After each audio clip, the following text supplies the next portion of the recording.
नमस्कार, मैं डॉक्टर कंचन भारत होम्योपैथी में आपका स्वागत करती हूँ। आज की वीडियो में हम बात करेंगे अस्थमा के बारे में कि अस्थमा क्या है, इसके पीछे का रीजंस क्या है और सिम्टम्स क्या क्या हैं। तो चलिए बात करते हैं अस्थमा के बारे में। अस्थमा को ब्रोंकियल अस्थमा यानी कि अगर सिंपल लैंग्वेज में बोला जाए तो दमा भी कहा जाता है। इसमें पेशेंट को सांस लेने की तकलीफ बहुत ज़्यादा बढ़ जाती है, खांसी आता है और साथ साथ में बलगम भी आता है। अगर पेशेंट को 2 से 3 मिनट से ज़्यादा सांस लेने की तकलीफ होती है तो जान जाने का भी खतरा बढ़ जाता है। अस्थमा जो है वो बच्चों और बड़ों किसी को भी किसी भी एज फैक्टर में ये इफेक्ट कर सकती है और अस्थमा जो है वो क्रॉनिक डिजीज है। ये बीमारी हमारे लंग्स यानी कि फेफड़े से संबंधित बीमारी है।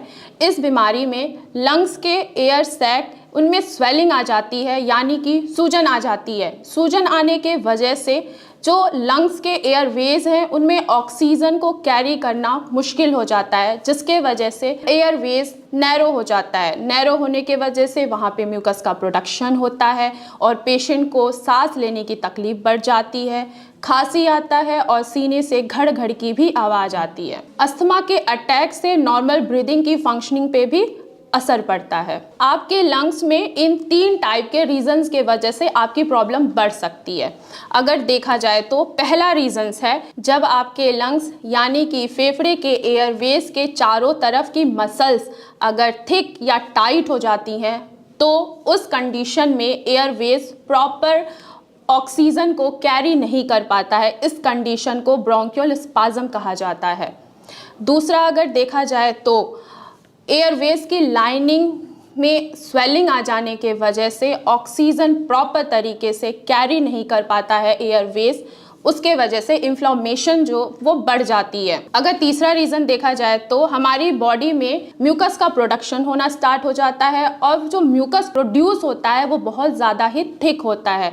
इसके वजह से एयरवेज ऑक्सीजन को कैरी नहीं कर पाते हैं और ना ही वो निकाल पाते हैं, जिसके वजह से पेशेंट्स को सांस लेने की परेशानी बढ़ जाती है। अगर हम टाइप्स की बात करते हैं तो अस्थमा जनरली सिर्फ 2 टाइप्स की होती हैं। पहला इंटरमिटेंट और दूसरा परसिस्टेंट। अगर इंटरमिटेंट अस्थमा किसी को है तो वो आएगी और चली जाएगी, ये सीजनल अस्थमा होता है। अगर हम परसिस्टेंट अस्थमा की बात करें तो ये काफ़ी लंबे समय तक होते हैं और इनके सिम्टम देखा जाए तो वो माइल्ड भी हो सकता है, मॉडरेट भी हो सकता है और सीवियर भी हो सकता है। चलिए अब बात करते हैं इनके रीजंस के बारे में कि अस्थमा आखिर क्यों होता है। ज़्यादातर पेशेंट में अस्थमा या तो एलर्जी के वजह से होता है। जिन पेशेंट में एलर्जी बहुत ज़्यादा होती है, जैसे जिन पेशेंट को डस्ट से एलर्जी है या जिन पेशेंट को एनिमल से एलर्जी है या डिओड्रेंट एलर्जी है, तो उनमें अस्थमा होने के चांसेस बहुत ज़्यादा बढ़ जाता है। अगर दूसरा रीज़न देखा जाए तो वो है नॉन एलर्जिक।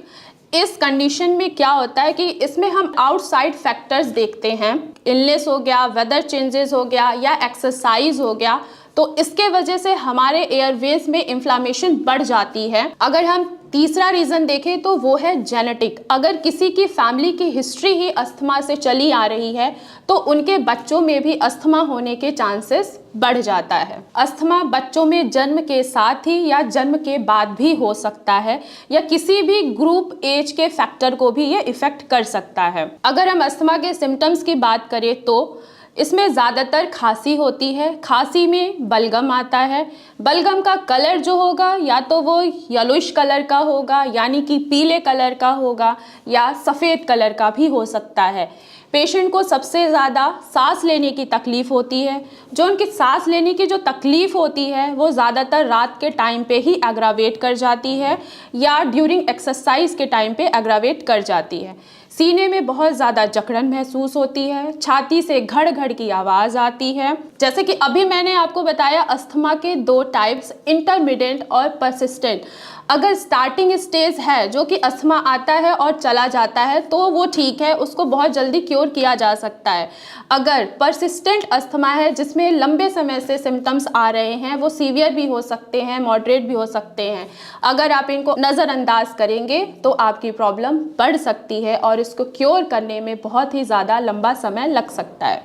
आज की वीडियो में बस इतना ही, फिर मिलूंगी मैं आपको नेक्स्ट वीडियो में। अगर कोई भी पेशेंट अस्थमा से सफ़र कर रहा है तो आप हमारे दिए गए नंबर पे कॉल कर सकते हैं, हमारे मेडिकल टीम से बात कर सकते हैं। अगर आप मुझसे मिलना चाहते हैं तो आप मेरे ओपीडी में विजिट कर सकते हैं। धन्यवाद।